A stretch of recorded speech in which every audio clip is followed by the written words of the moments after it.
লগুনে আছে লাস্ট বেঞ্চের ভীরু পরিমল। রথিন এখন সাহিত্যে এক পরমহংস।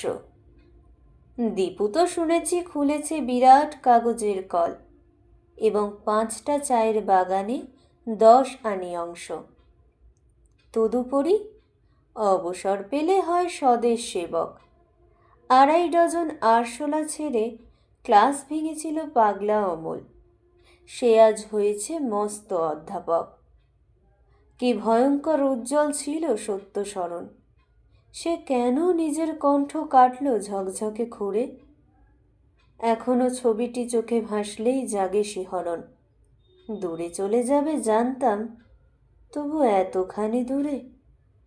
গলির চায়ের দোকানে এখন আর কেউ নেই। একদা এখানে সকলে আমরা স্বপ্নে জেগেছিলাম। এক বালিকার প্রণয়ে ডুবেছি একসাথে মিলে 5 জনেই। আজ এমনকি মনে নেই সেই মেয়েটিরও নাম।